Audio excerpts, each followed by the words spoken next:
शंकर भगवान को चावल का दाना चढ़ाना चाहिए कि नहीं चाहिए?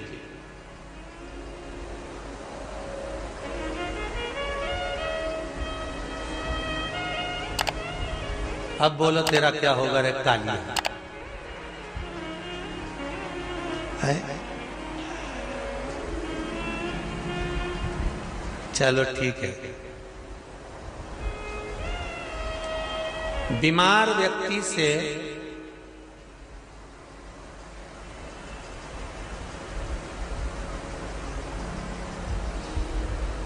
कोई बीमार व्यक्ति है, बहुत रोगीला, उसको बहुत रोग है, शुगर है, बीपी है, थायराइड है, सब कुछ है उसको, और वो रोगीला व्यक्ति जब डॉक्टर के पास जाकर पूछे, डॉक्टर साहब मेरी तबीयत ठीक नहीं रहती है, मैं बहुत कष्ट में रहती हूँ, बहुत तकलीफ है शरीर में,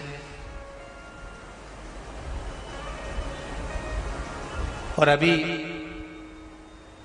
सावन का महीने का व्रत आ रहा है डॉक्टर साहब, 1 महीना में व्रत करती थी पहले, करूं कि नहीं करूं?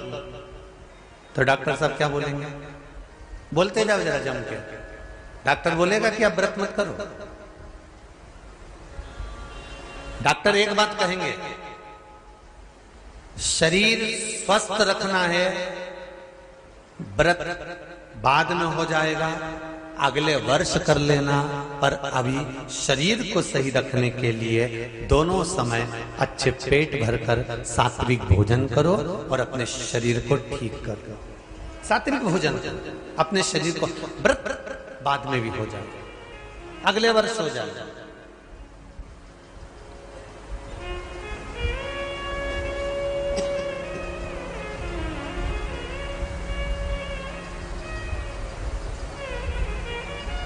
अभी तुम थोड़ा सवेरे 2 बिस्कुट ले लिया करो, सुबह नाश्ता ले लिया करो, भोजन ले लिया करो, फिर दोपहर में कुछ हल्का फुल्का लेकर थोड़ी थोड़ी देर में खाते रहना चाहिए हो।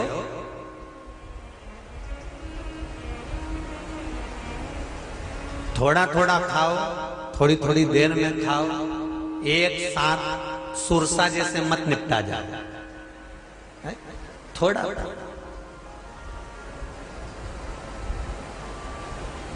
ज्यादा खाओगे और ज्यादा कमाओगे तो दूसरों को कष्ट नहीं होगा, कष्ट खुद को होगा।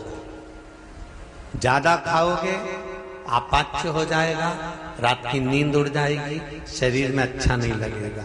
ज्यादा कमाओगे, रात की नींद उड़ जाएगी, दुनिया की दृष्टि तुम पर पड़ जाएगी और तुम्हारी रातों की नींद चली जाएगी।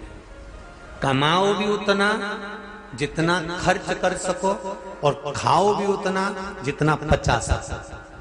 अति सर्वस्व वर्जक। डॉक्टर कहेंगे ये तुम्हारा व्रत जो है ना अगले साल कर लेना, इस साल मत करिए, इस साल तो आराम से भोजन वोजन करो, तुम लोग बढ़िया प्रेम से खाओ पिए। तो उसी तरह किसी ने पूछा कि चावल का दाना एकादशी पर भगवान शंकर को चढ़ा सकते हैं? चावल का दाना शंकर जी को चढ़ाते क्यों है, पहले तो वो समझ में। बेलपत्री का तो महत्व आपको बार बार बताया कि बेलपत्री शिव जी को क्यों चढ़ाई जाती है, कहीं रोग के लिए, कहीं बीमारी के लिए, कहीं किस कार्य के लिए, कहीं कोई कार्य के लिए, कहीं कोई कार्य के लिए। चावल का दाना अगर हम शंकर भगवान को चढ़ा रहे तो क्यों चढ़ा रहे हैं, उसका कारण क्या है? चावल का दाना शिव को चढ़ाने का केवल एक कारण रहता है कि चावल को अक्षत कहते हैं।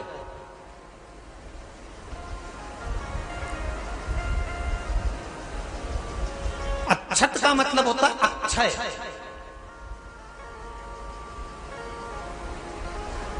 अभी हमारे यहां एक तिथि आने वाली है, अक्षय तृतीया। उसका मतलब क्या होता है? अक्षय, जिसका कभी क्षय ना हो। जब हम भगवान शंकर को चावल का दाना चढ़ाते हैं, जैसे बहुत ध्यान दीजिएगा महाराज, बहुत समझने वाली बात है, बहुत ध्यान से।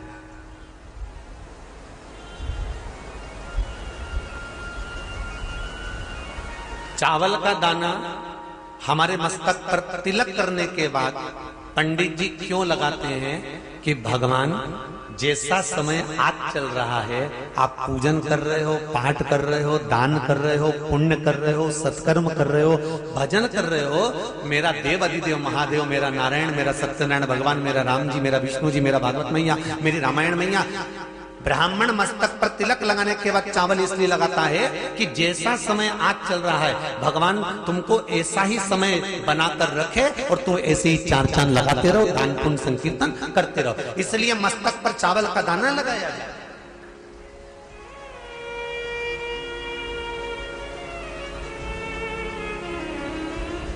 कोई मर जाता है, मरने के बाद जब तक पगड़ी नहीं होती तब तक माथे पर तिलक चावल का दाना लगाया जाता है।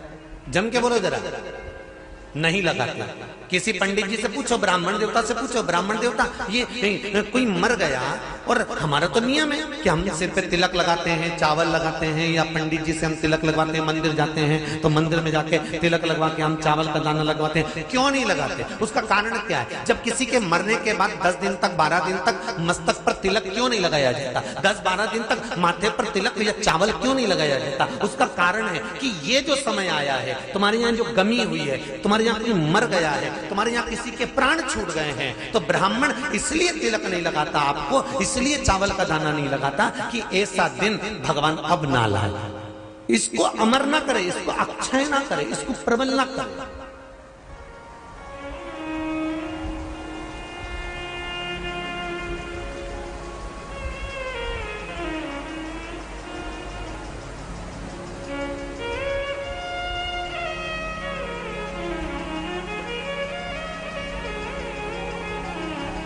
और जब चावल का दाना, तो यहां शिव महापुराण की कथा करी, चावल का दाना हम शिव जी को क्यों चढ़ाते हैं, भगवान को क्यों समर्पित करते हैं, भगवान के पूजन में अक्षत क्यों समर्पित करते हैं, चावल क्यों समर्पित करते हैं, उसका कारण क्या है? तो कहा आज मैंने जब चावल का दाना आपको समर्पित करा है, जिस भाव से, जिस विश्वास से, जिस श्रद्धा से, जिस मन से मैं आपको रिझा रही हूं, हे भोलेनाथ मेरी ये मनोकामना पूर्ण कर, इसको अक्षय कर देना, इसको अमर कर देना, बस इतनी कृपा आप कर। अब किसी ने पूछा एकादशी के दिन चावल चढ़ाए कि नहीं चढ़ाए, तो यहां तो सीधी सीधी बात है,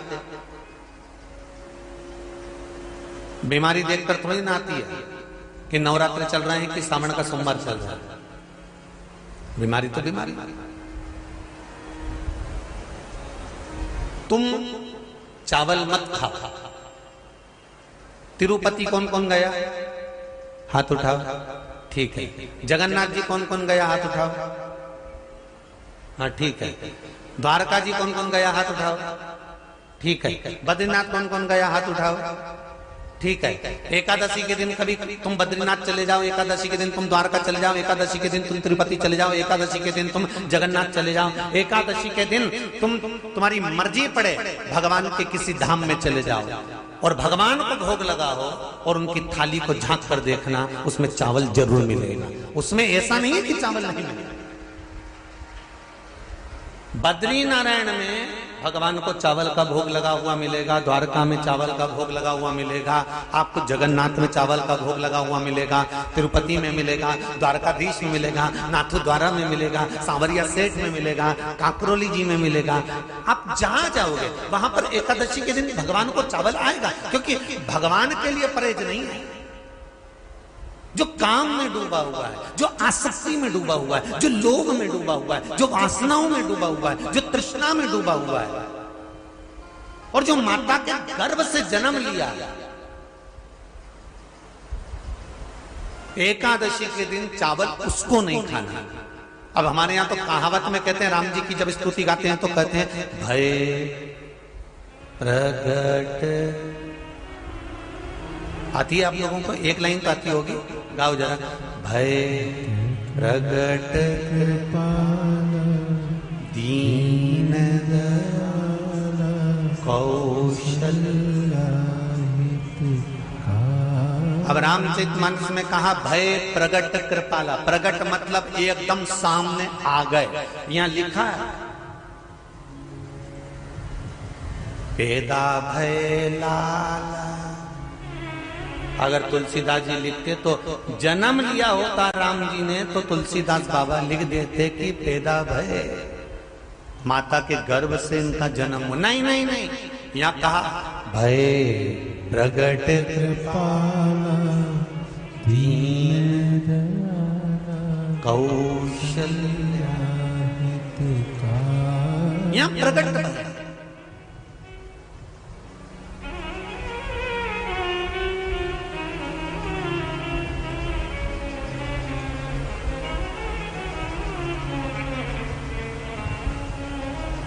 यूट्यूब पर स्कंद पुराण, अंधेरी मुंबई की माहेश्वरी समाज वाली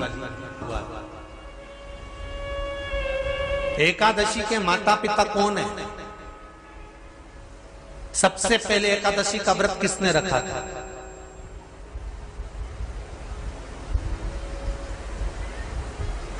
एकादशी का जन्म स्थान कहां है?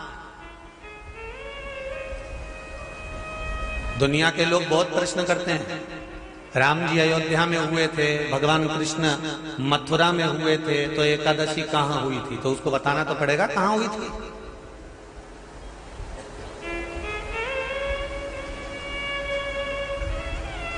उसमें हमने वर्णन किया कि एकादशी के माता पिता कौन है, एकादशी का व्रत सबसे पहले किसने करा, एकादशी का जन्म कहां हुआ,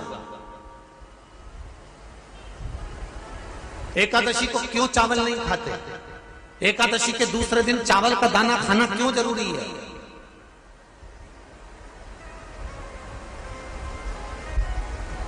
कौन सा तीर्थ है जहां एकादशी को उल्टा लटका दिया।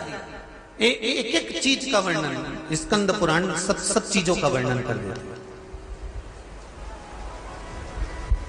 प्रत्येक तो यहां जो वर्णन आया कि आप मनुष्य जो माता पिता के गर्भ से, माता के गर्भ से जन्म लिया हो, संसार में जिसका जन्म हुआ हो और मृत्यु लोक में गर्भ की कैद में रहने के बाद जन्मा हो, उसको एकादशी के दिन चावल नहीं खाना चाहिए।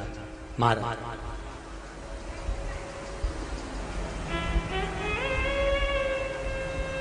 पर यहां शास्त्र ये नहीं कहता कि भगवान को चावल नहीं चढ़ाना चाहिए। यहाँ शास्त्र कहता है आप शिव जी को चाहे एकादशी हो, चाहे द्वादशी हो, चाहे प्रदोष हो, चाहे पूर्णिमा हो, चाहे अमावस्या हो, चावल का दाना आप भगवान शिव को समर्पित कर सकते हो और ज्यादा नहीं। शंकर कभी ये नहीं कहते कि मुझे बहुत सारा चढ़ा। शंकर जी की कथा कहती है कितना, मात्र एक चावल का दाना। हम तो उनसे भी कहेंगे जो लोग कहते हैं ना कि हम आज हमारा सावन का महीना है तो आज हमें भगवान को 1.25 लाख बेलपत्र चढ़ाएंगे, तो कोई कहता हम 1000 बेलपत्र चढ़ाएंगे, तो कोई के हम 5000 चढ़ाएंगे, कोई के हम 50,000 चढ़ाएंगे। मेरा निवेदन केवल इतना है, तुम